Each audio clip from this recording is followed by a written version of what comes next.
We will continue our HIV course, and before we begin, I would like to ask if you are already connected or not. So, UI Salemba, are you connected? UI Salemba? Yes, we can hear you loud and clear. Thank you. Okay. Okay, thank you. Okay. And then Malaysia. Halo. Sunway. Ini kayaknya udah masuk. Malaysia. Gambar kita jangan-jangan udah masuk kok. Okay, I continue with University of Udayana. Could you see and hear us? Ini aja. University of Udayana, Bali. Halo. Please, could you see and hear us? Supaya nggak kelihatan pesertanya sedikit.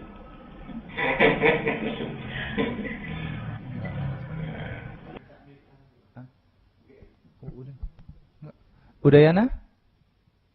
Masuk lah ya udah.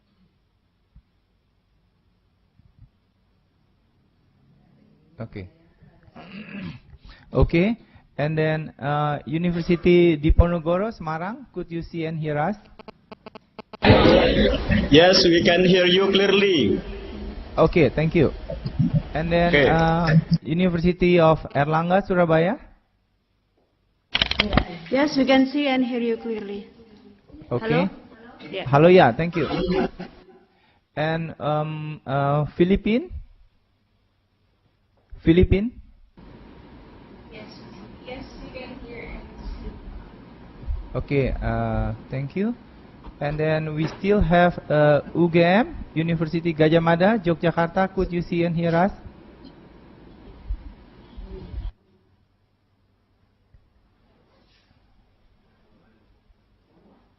UGM?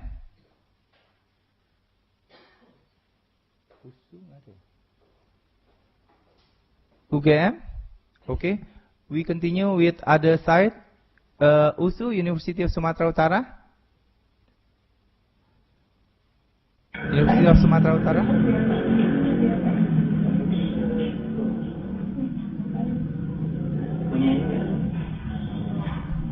Okay, I think some sites still have the problem, so but now it's already 9, so we will begin our session today.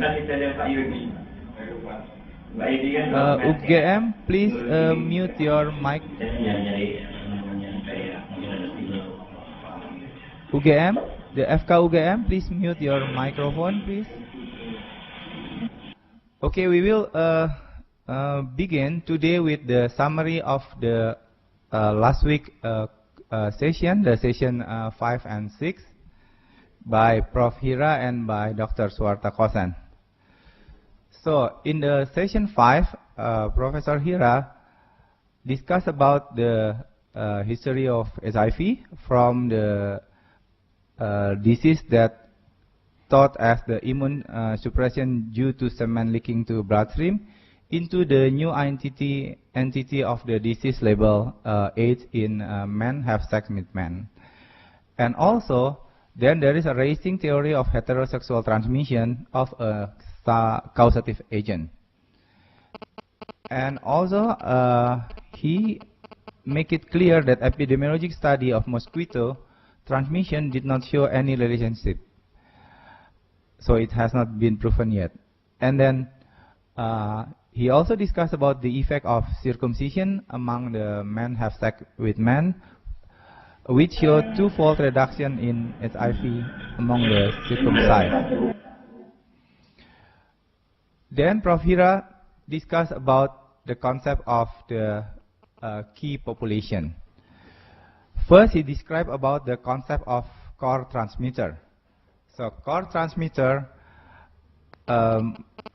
is the group of population who 10 times more sexually active than the non-core group and select the partner randomly. And then the intervention to reduce STI will also reduce the HIV. And then the discussion about the ART therapy that improves survival, give better quality of life of the HIV person, reduce the sexual transmission rate, and cost of not giving ART is higher than giving ART. And also discussing about the problem of migrant population due to either disaster, political unrest, financial problem, or others. This is a summary of Profira lecture. And the second lecture last week is by Dr. Suwarta Kosan, who discussed about the HIV impact in demographic and economic. So mainly he discussed about that besides killing people, HIV also impose a heavy burden on the nation, family, and in every aspect. And it's already shown that in African country, this disease diminished the capacity of the country to maintain previous achievement in social and economic development. And he discussed the impact on the nation or community that decrease the productive population, decrease the nation or community capacity, and then impact in the family, loss of family member, loss of productive time of family member, and burden for the therapy. And the impact of healthcare system as additional burden to healthcare system, and also the impact of in education, like loss of the educator, loss of education opportunity in children and youth. So,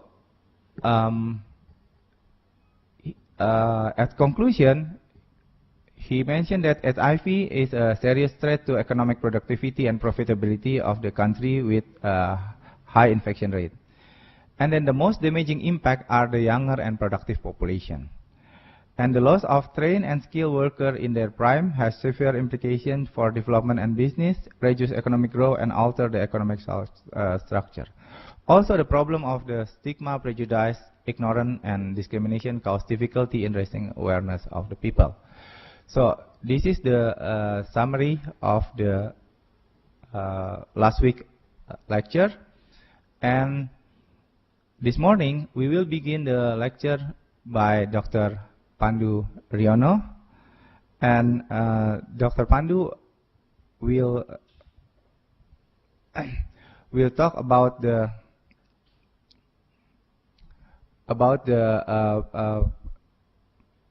behavior prevention. And now I give the time to Dr. Pandu, please.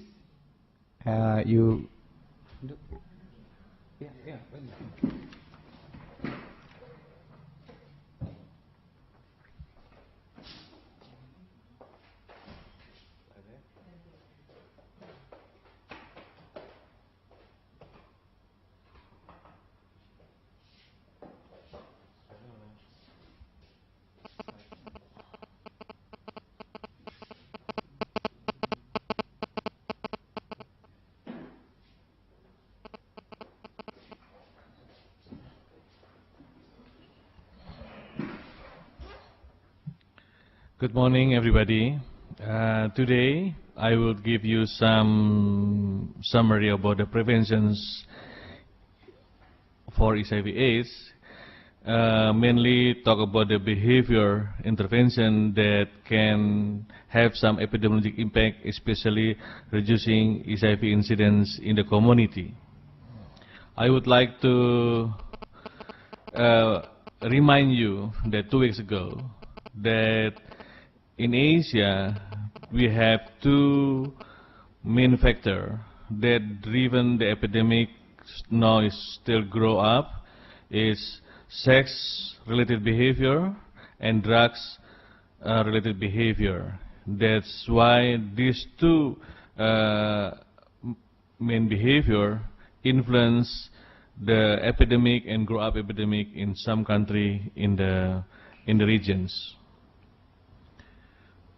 And we knew that for drugs related, mainly because intravenous drug user still maintaining their risk behavior by sharing, injecting tools when they inject their drugs or another narcotics. But the mainly for the sexual behavior is multiple sex partner behavior and not using condom. That's the two behavior synergistically influence the epidemic around the country, especially in Asia. We knew that in the world, HIV transmissions is most remains firmly concentrated among sex workers and men sex with men, IDU, and their sex partner. Sex worker can be their sex partner is their clients or their main sex partner, their husband or their girlfriends or boyfriends. And IDU also influence the epidemic to sex transmission because they still have multiple sex partner. It means the transmission will go beyond IDU's community to another community through sexual behavior. And with this diagram, we knew that the key populations that important that related with the transmission is HIV is clients, sex worker, MSM, IDU. We knew that some female sex workers also injecting is overlapping also give significant contribute the rising incident in some country.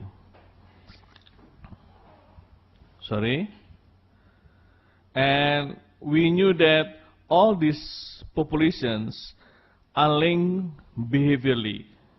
It's not difficult to contain only sex worker or IDU, MSM, and client because the clients mainly disease transmission is very big.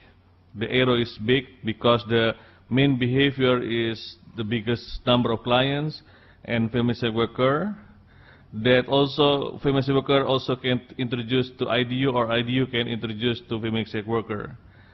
And we can see the diagram that all these populations, key populations and general population, the yellow one, can influence because we fail to reduce the incidence among key populations. Why we can see the newborns got infected because their wife, their mom infected because their husband. The husband can be clients, can be MSM, can be also IDU. It means that all this related behavior is very difficult if we just contain only few populations. We can stop the epidemic if we can see all this diagram and make plan strategically how to intervene in the populations. We knew that by promoting condom and distribute condom to the key populations, hopefully they will use condom when they have high-risk behavior.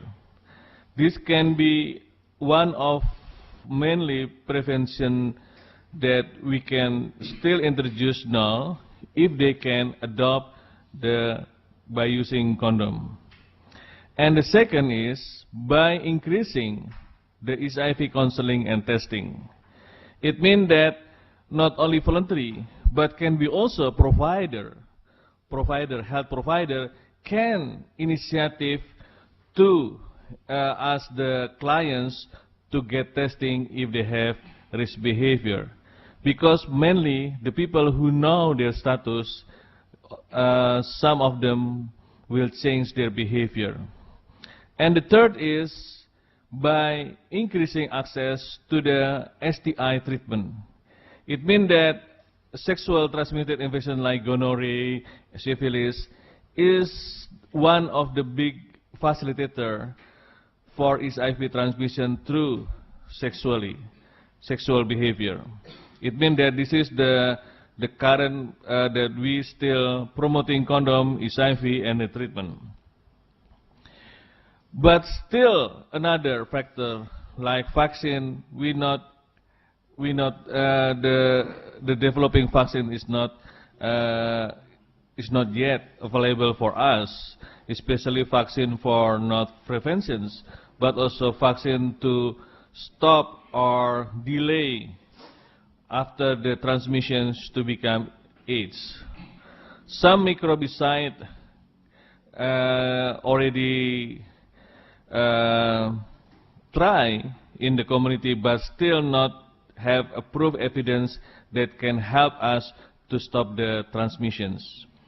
Blood screening is important if the HIV is already around the country, but the blood screening and then also preventing maternal to child transmission. But this kind of activity is not not give the epidemic impact to prevent the HIV incidence in the community. The other that we can promote that actually already have strong evidence is male circumcisions, because male circumcision can reduce the transmission until 1/3 and 1/2 among male. And also, if the male we can prevent the transmission to male, it means we can prevent their sexual partner. The second is reducing multiple sexual partnership. It means that we should promote.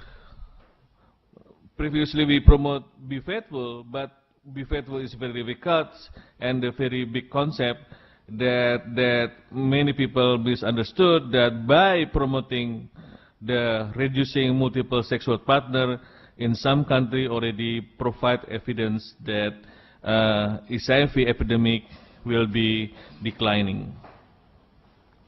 This is the summary of the prevention tool to stop or to delay the transmission, like microbicide in here during perfect use, but typical use in the community still only 60% still infected. We can see the condom is very good in here. They can near 0 if they always using condom, but mostly people is not always using condom. Sometime or not frequently using condom. It means the effect of the transmission is very low, because we can still see between 70% still got infected. The other, like the oscilloclear or oral ARV, that now is people think that ARV can also prevent the further transmissions, but that can only happen if the adherence for HIV for the ARV is very good. It means that still we can leak 30%. And male circumcisions, we can see only once we do the male circumcisions, we can get almost 30% infected. It means we can prevent 70% of the epidemic, the HIV transmission will be occur if they are not circumcised. It means they still have, this is the promising, compare also even in the vaccine in the future, if we can, if available, and we can develop it.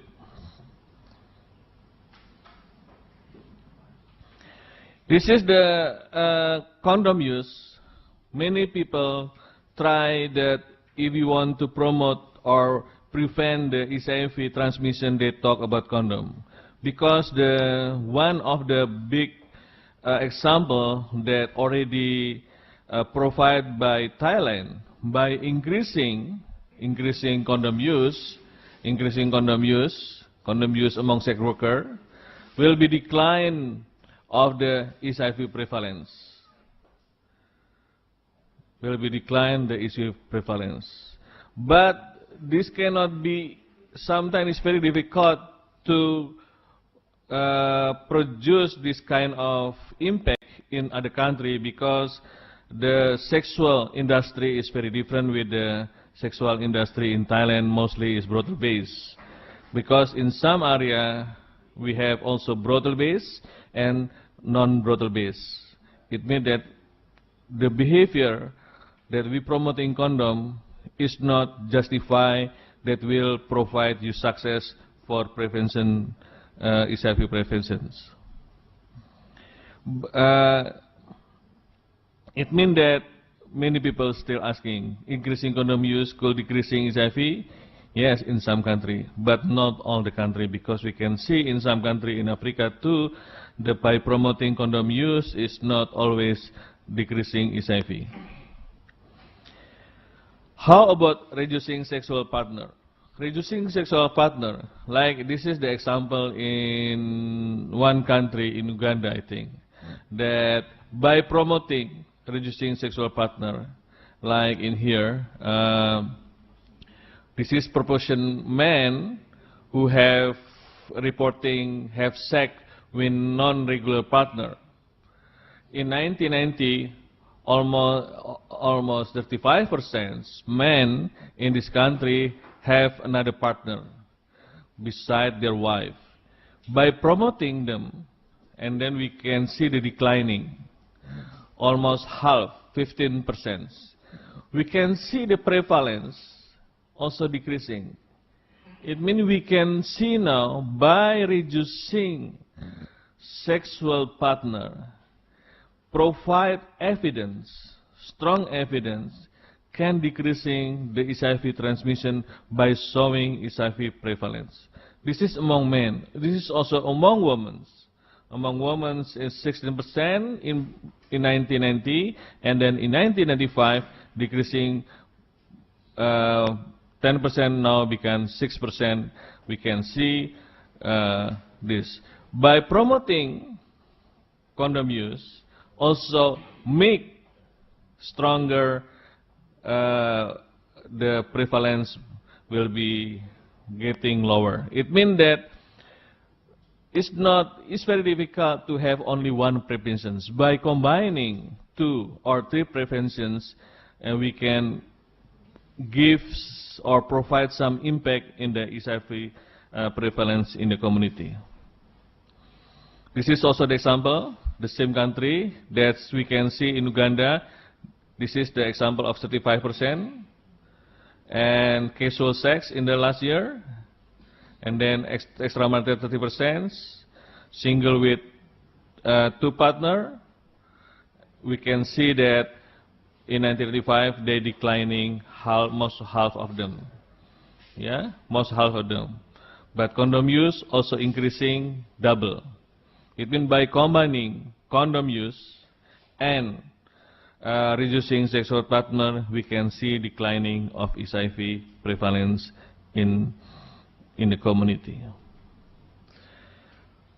Why male circumcision should be promoting now? Because the strong evidence by ecological study in some Africa that we can see for the country who has male circumcised more than 80%, we can see the prevalence in the country is very low. Compare in the country who is very low, have male circumcisions. And then by some experimental trial, provide the strong evidence that male circumcision actually can reduce the transmissions. This is important for some country in Asia, because in Asia we can see also the difference of male circumcision. We can see in Bangladesh, Philippines, Pakistan, Indonesia, the prevalence is very low, because this country also have higher proportions of male circumcisions. Compared to the country who has very low male circumcision, under 20%, we can see still high prevalence of HIV. It means that in Asia, we can also promoting the circumcisions, especially in one region, in one country, or in a country who has still high proportion male not circumcised, because already proved by scientific evidence that by promoting male circumcisions actually can reduce the probability to get infected by HIV. If you want to see more about male circumcision, you can see the website www.malecircumcisions.org. You can see the impact and also the study that have been done about the male circumcisions, especially related with the HIV transmissions. It means that we can see that not only by promoting ABC, abstinence, be faithful, and condom use, but now we should shift our paradigm of thinking. We can provide, we can promote partner, especially sexual partner reductions and circumcisions, and condom use can provide or can produce the decreasing HIV incidence by doing 3 of these. Now we change ABC to PCC. Hopefully, if we can still maintaining our activity by promoting partner reduction, circumcision, in the future we can see the declining of HIV epidemic in the regions. Thank you very much. Hopefully we can discuss more about this kind of that will be dominance in the near future. Thank you.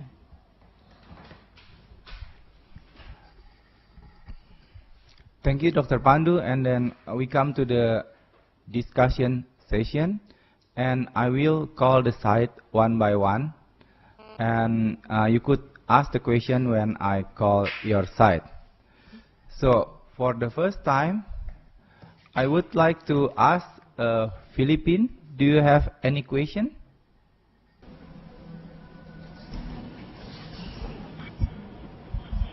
Yes,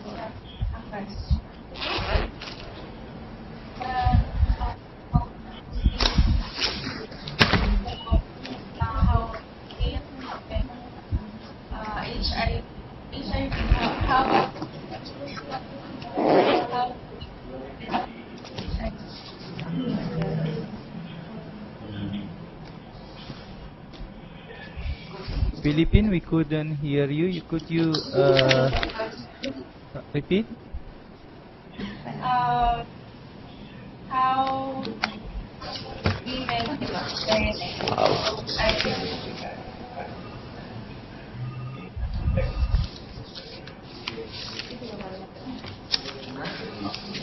Philippine, can you repeat the question? I cannot hear you.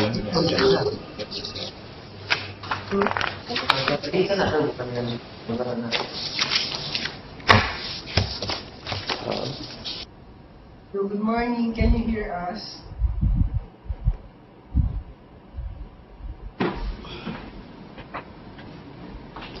No. Okay, because we couldn't hear Philippine yet, I will go back to Philippine, but now we go to other side. So I give the opportunity for the Monash University. Do you have question, Monash, please? Yes, I do have a question. I noticed that the use of condom is good in reducing the HIV prevalence. How do you advise the people who use the condom to dispose of the condoms? Because of late I noticed that there have been cases where the condom have been used to has been recycled to make other things, and therefore will it sort of affect infection when this used condom is recycled for other purposes? And how good is the disposal of condoms all over the world? Because I've seen that condoms are just disposed anywhere and everywhere, and will this have an impact on infection? Thank you. Okay, thank you. Please, Dr. Pandu. Okay.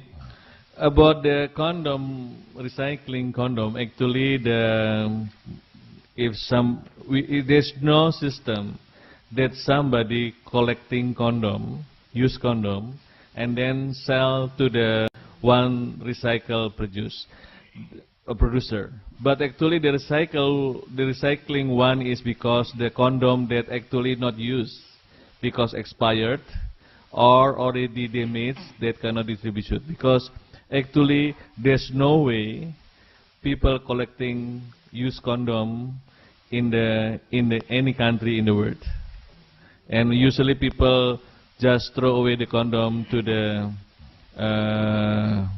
sometime toilet, and then they can send to the garbage, but no one collecting condom for them from the garbage system.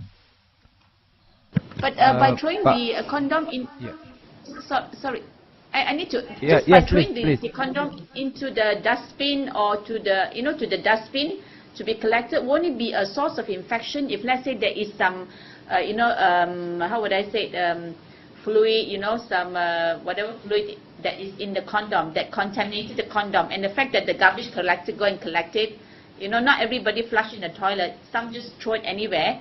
So if they just picked it off like that with their hands, will it cause a problem with infection? Actually not, because the HIV cannot live outside of the body of the cell. It means that easily HIV dead cannot infect it anymore. This is not become infectious material. Thank you.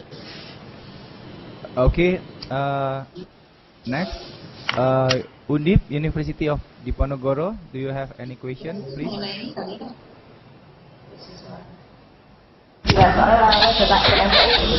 Okay, good morning. I'm interested to your statement that male circumcision could reduce HIV transmission.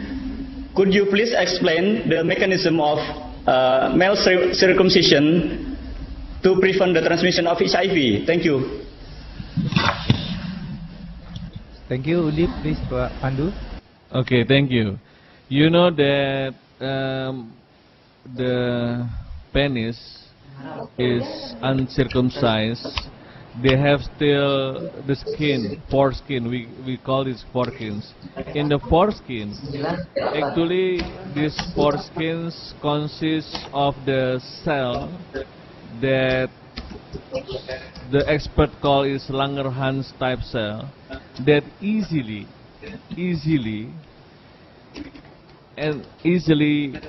HIV entering the cell. Even without any lacerations, HIV can easily enter the cell, especially this kind of cell in the foreskins. By removing the foreskin that people call is circumcisions, it means that we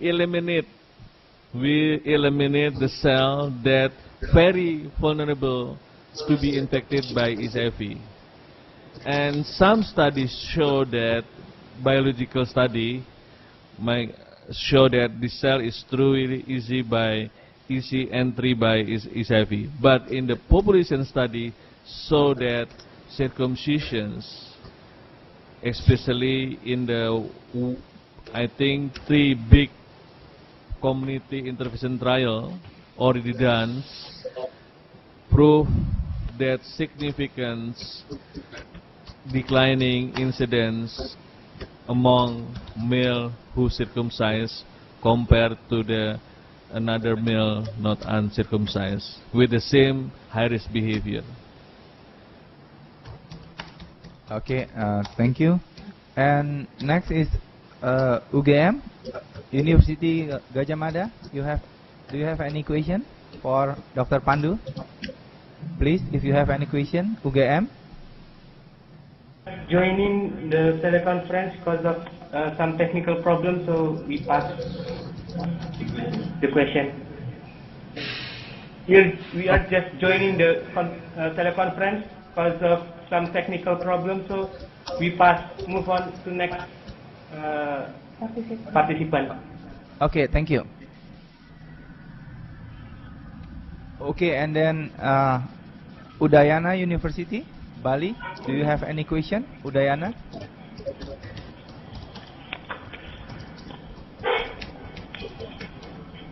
University of Udayana, Bali. Do you have any question?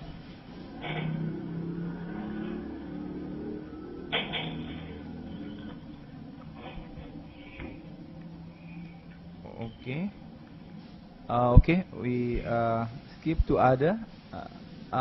UNER, University of Erlangga, Surabaya. Do you have any question? UNER, please.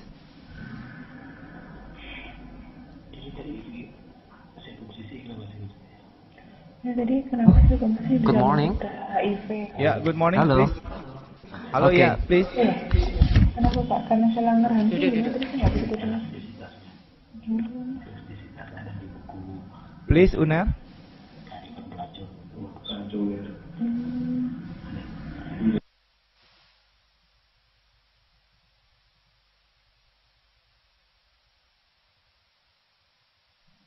UNER, could you hear us? Please, if you have any question.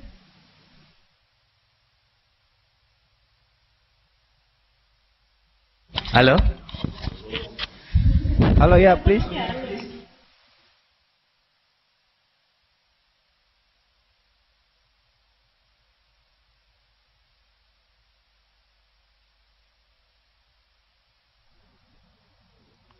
Okay, we still have problem with UNER, so we move on to the next slide. Iya, ternyata keputus. Padahal Nanti. tak cedek nang ini padahal. Okay, we move to the next slide. So now, UNER, yes? UNER, you have any question, please? UNER, University Erlangga, Surabaya. Please, UNER, if you have any question. Okay. Okay, we move on to the next slide. So I give the opportunity back to Philippines. Please, Philippines. Nah, nanti diulang, nanti dibalik. Good morning. Ini teknologi disaster. Can you hear us? Yes, Yes, good morning. we could hear you. Yes, we do have a question. You've mentioned in your talk that the preventions that men can do to avoid HIV are male circumcision and by using condom. How about in women? How can they prevent HIV? Thank you. Okay, thank you. Dr. Pandu, you clear with the question? Okay, I try to answer them. Actually, that you know that HIV is type of virus is not easily transmit to individual. Only by sharing their body fluids that already is HIV, especially by sexual behavior, by sex, or by injecting drug user. There's possibility if one of them already has HIV can move to individual. If they doing sexual activity, but we can prevent by not sharing body fluid. It means that not sharing genital fluids, that by using condom. It means that by using condom, even we are doing high-risk sexual activity, we didn't share our genital fluid. Even they have HIV, because the condom is some barrier, HIV cannot transmit to another people or their sexual partner. This is by using condom, always using condom, can reduce the transmissions. If they always using condom, we can prevent near zero transmissions. By circumcisions, if male circumcised, it means that their penis already remove the skin, foreskin, that easily entry by HIV. It means that by doing circumcisions, male can reduce the probability or the risk for transmissions even until 1/3 or 1/2, if not by doing the circumcisions.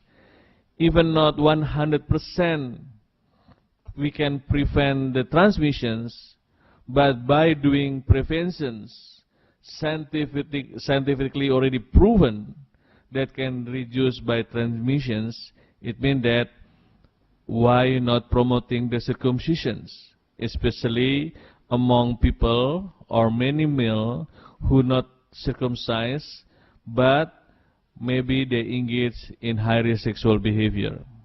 It means that by promoting condom and by promoting circumcisions, we can reduce the HIV transmissions through sexual activity. Thank you. Okay, we move to other side. We go back to Erlangga. Do you could hear us and could ask question? Hello, good morning. Yeah, morning, please. Okay, we can hear you. My name is Sato from Unair Airlangga, University Surabaya. ARV and the spread of HIV. In our governmental hospital, we have a special unit to treat HIV patient, and we distribute the ARV and also provide the social treatment such as peer education, peer encouraging, but our problem now, the prevalence of HIV patient is still growing, and even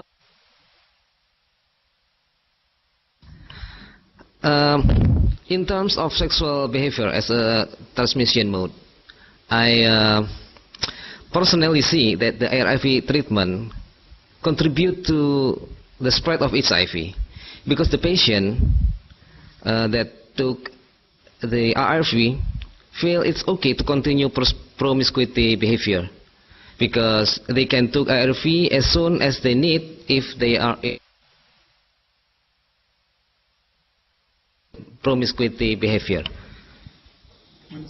So beside the social treatment provided can encourage their behavior, because in their community they feel not alone to do that promiscuity behavior, because they all do the same. So what do you think about it? Okay, thank you. Good question about the ARV. We discussed about the ARV for prevention. Now you asked about the ARV as the risk factor for the transmission. Please, Dr. Pandu. Okay.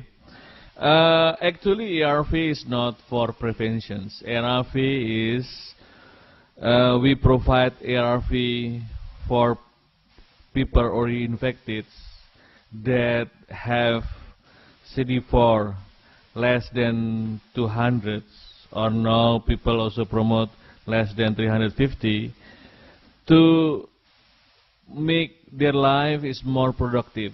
It means that we have second chance to their life to be productive, because if we can stop the replications HIV in their body, it means that their immune will go back, but not the same with the before infections, but it means they can still produce as people like another human being. It means that by providing ARV, now people think HIV is not fatal disease anymore. It's become chronic disease. It will be happens if all people already infected got access for ARV. But before they got access for ARV, they should got access for testing. It means that it's still far away that ARV can contribute to the lowering transmissions. Even we actually observe in among people who got ARV is HIV level, we call it viral load in their blood or in the body fluid is very low. They said is undetectable. It means that because undetectable, it means that these people is not infectious anymore. But this is not happen. In Indonesia, it's too late. Many people got ARV already late. CD4 already 10, 20, 50. It means that not in the where the CD4 is still good. I mean the immune system is not, it's already bad damage, and then they got ARV. Yes, that's true. That maybe some people say that if I got ARV and I'm not infectious anymore, and then I can engage sexual behavior. But actually they forgot. Maybe they not infect other sexual partner, but they will get still be reinfected. It means that if you still engaging behavior like I'm HIV positive from drug user, but I'm still using drugs and still sharing needles, it means that I introduce to my body by engaging sexual behavior. It means that we introduce many HIV, many type of HIV, because HIV is very mutable. It means that mutable virus. It means that people can have some impact on ARV if they stop their behavior, because they stopping also become reinfection again. It means that this is we can ask to the people who want to receive ARV, because this is also still free. They should change their behavior. It means they should stop their risk behavior, because stop the reinfections. It means make the ARV success to stop the replications that is HIV in their body. This is my comment about your opinion. Thank you. Okay, thank you, Dr. Pandu. And next slide is UI Salemba. Do you have any question? Please, UI Salemba. Okay, good morning, Prof. Pandu. I'm Taufik from UI Salemba. The question is, in your in your slide of number 17, you wrote about change T, but you passed to explain the slide of 17 slide, the change T. What's the meaning of change T? Thank you. Okay, this is about the question of your slide that you are not discussing. About and then it's titled change T. What is the meaning of change T? I will change the paradigm. Okay.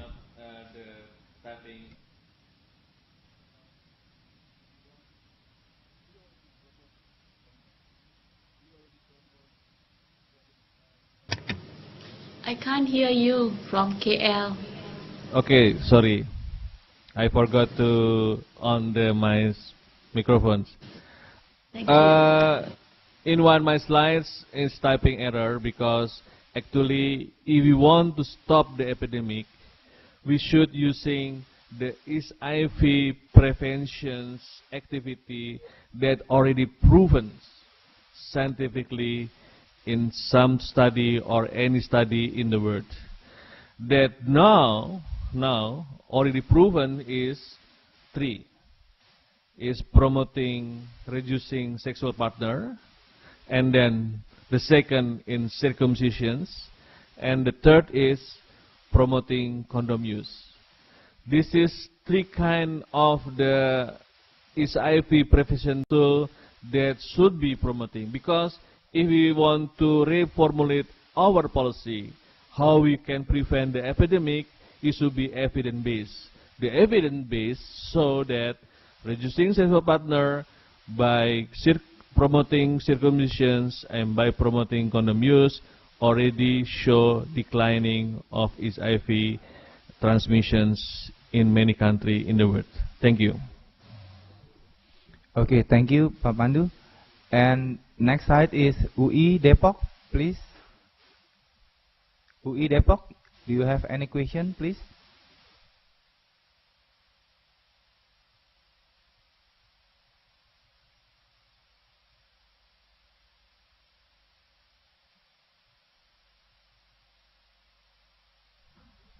UI Depok.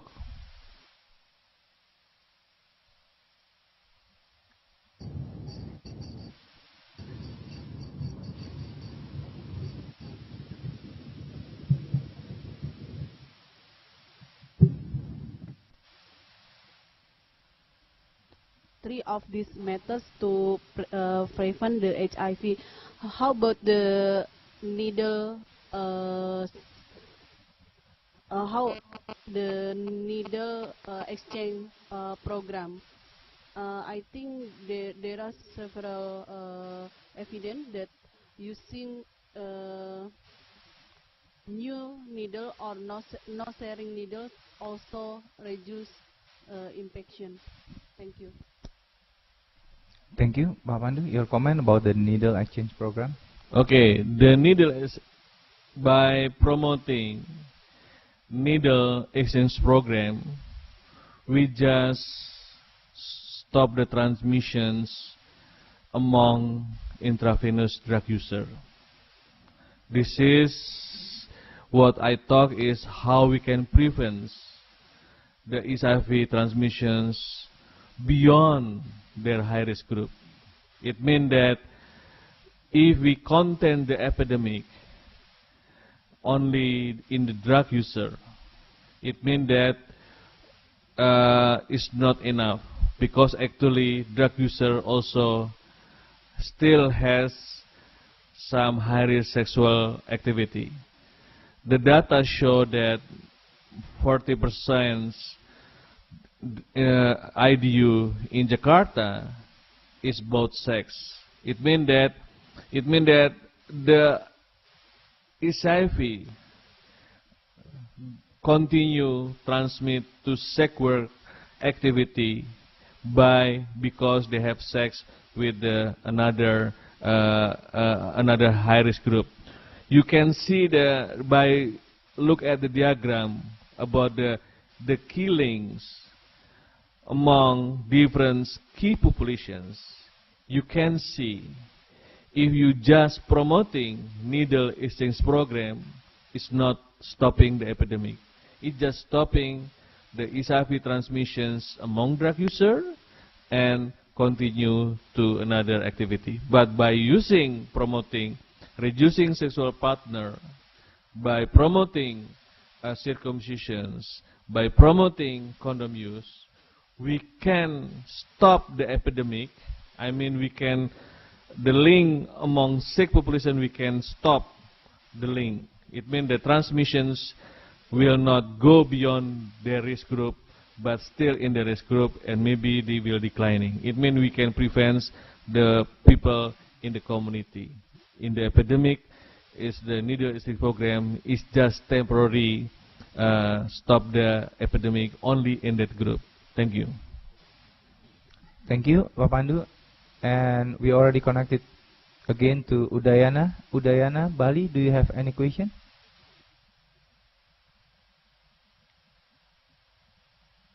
Udayana University, Bali, do you have any question for Dr. Pandu? I have few questions regarding male circumcision. Okay. Can you hear me, please. Dr. Pandu? Yeah, please. Yeah. Yes. Okay, I agree with Dr. Pandu that ample evidence shows that male circumcision has been effective to reduce the risk of HIV transmission. Even the WHO has recommended that male circumcision could be one method of prevention. However, in non-traditionally circumcised community, the acceptability is remain controversial and remain low. Can you give me a comment on how we can improve this acceptability in this community? And my second question is regarding many concern about the male circumcision, that people after being circumcised usually got false security that they may conduct a more unsafe behavior.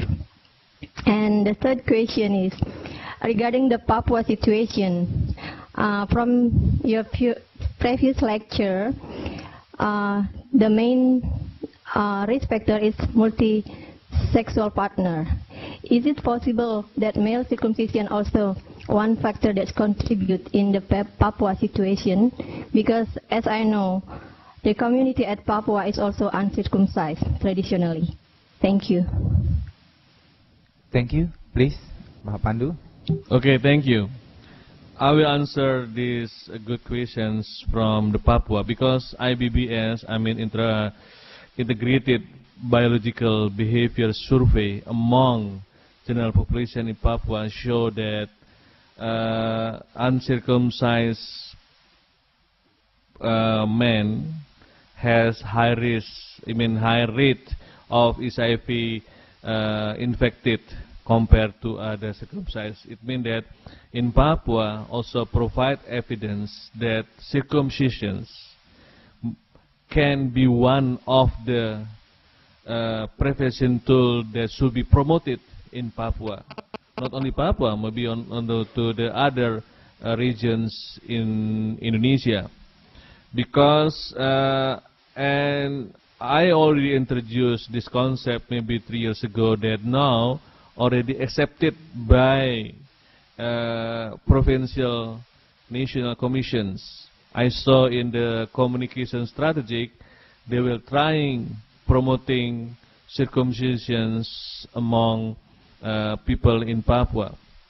It means that by promoting circumcisions, it means that we still have difficulty that you mentioned about the barrier, how the acceptance among male, how to reduce the misperceptions about security, because if you already promote circumcision, might be the man who circumcised will do more high-risk behavior because they believe they're less circumcised. We should tell them that circumcision is not protect 100% to be infected, because the data show only maximum only half or one-third and half reduce the possibility transmissions. But this is the still prevention's impact still bigger than if we can develop the vaccine. The vaccine, if we can develop, maybe can prevent only 40%, the maximum for the prevention. It means we still have difficulty. But I know that acceptance can be difficult. But by doing the promoting strategically and by communications behavior, I mean that maybe in the future many people want to circumcise because this is one of the possible preventions to be infected by HIV. And not by, it means that we can explore the why circumcision is better than uncircumcised. Maybe hygiene, maybe a pressure. If we can find the circumcised male is get more pleasure in the sexual activity compared to the uncircumcised male. We don't know. It means that we can sell this idea to the to the male that circumcised is the one of the best way to get risk, to get less risk. But not only that, it means that it's very difficult to see the impact in the community if you only promoting one preventions. But by combining reducing sexual partner, circumcisions, and condom use, you stop the epidemic, because this kind of combining HIV preventions can reduce significantly HIV transmission through high-risk sexual activity. Thank you. Thank you. Now we go back to UGM. Could you ask the question? If you like to ask the question, please. Have you resolved the technical problem there? UGM, do you have any question? Morning. Good morning.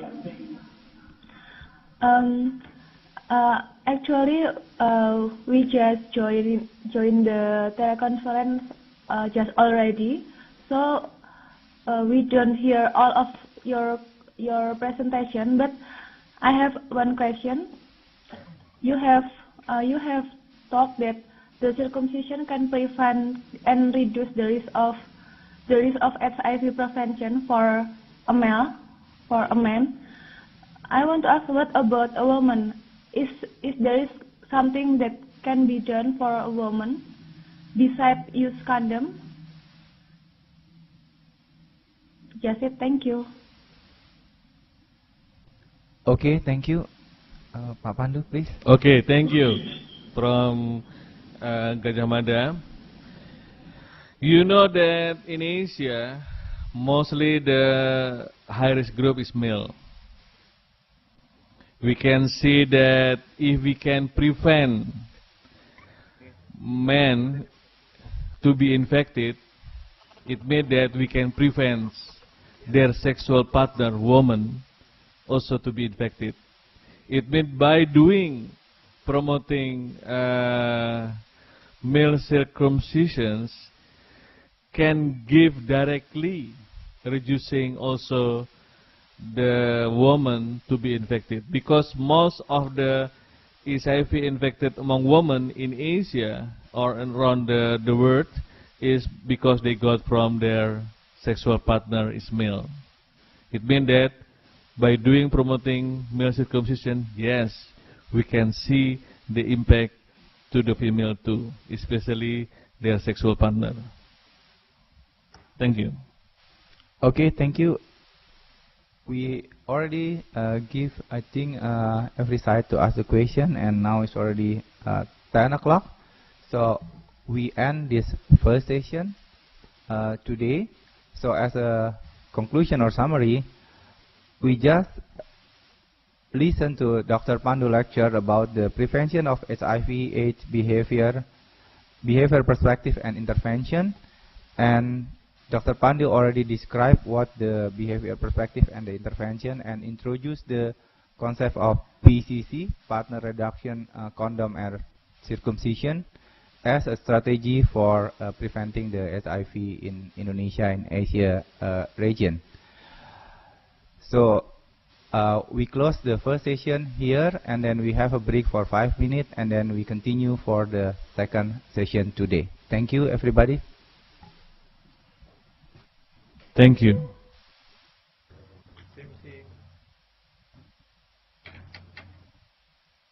Ladies and gentlemen, now we will come to the session 6. So the session 6, we will talk about the psychosocial impact of HIV/AIDS. Right now, we already have Professor Irwanto. So Professor Irwanto is a professor of psychology from Atmajaya Catholic University, and he also is a lecturer in social work at the University of Indonesia. He earned his PhD from the Department of Child Development and Family Studies, Purdue University, in 1992. He got the Fulbright Hays scholarship for that. He has been engaged in HIV/AIDS research and program implementation since 1991, and his work has been widely published. In 2000, he set up the first harm reduction pilot activity in Jakarta, and currently he is supervising the UNDP-sponsored project to mitigate the impact of HIV on children. So I invite Professor Irwanto to give his lecture. Thank you, Rita, and good morning, everyone. I'm glad to be here. Let me prepare my slide first. This is...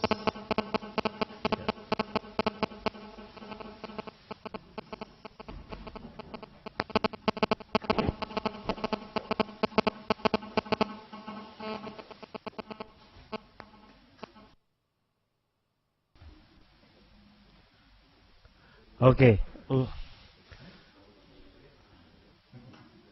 This morning I'm accompanied by a friend of mine.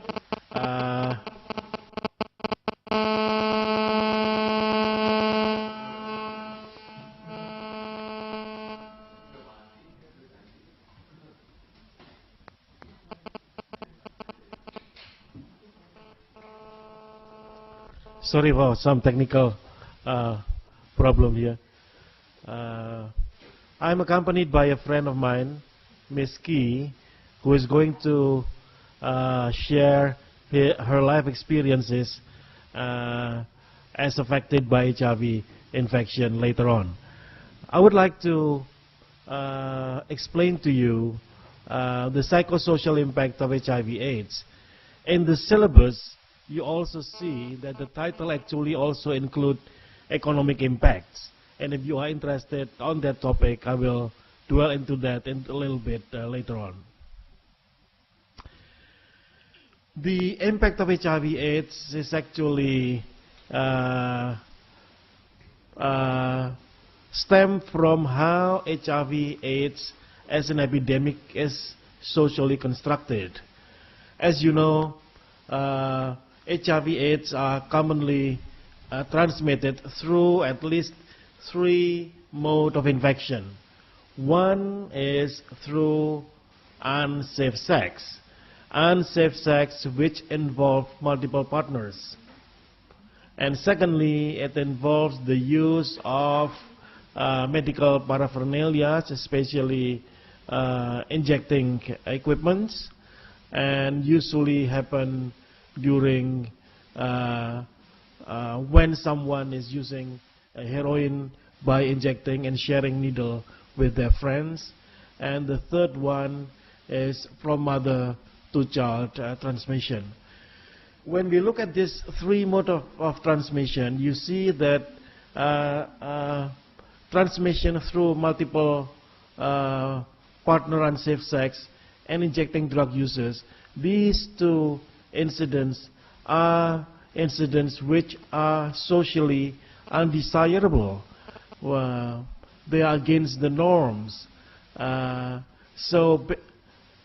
Since many incidents of HIV/AIDS earlier in the 80s especially concerns with the health of, for example, men having sex with men, and later on and in the 90s in many countries like in Asia and Indonesia included, concerns with injecting drug users, people see this disease as infecting only people who inflict themselves, who do it to themselves. Other than that, HIV/AIDS is constructed as a long-term a disease which needs long-term care, and in many cases and in many countries like in Indonesia, it is still a terminal disease. We do not have the cure, and we do have drugs like ARV. The price of ARV, the price of treatment is still very expensive. So if we look at the overall construction of the HIV/AIDS epidemic, then it is easy to understand why HIV creates fear, creates moral judgment, frustration, blame, and isolation. Now, what do I mean, or what do we mean by psychological impacts? When I say psychological impact, I mean to say how one thinks, how one feels, how one reacts to being infected with HIV, or how one thinks, feel, and react to the consequences of HIV infection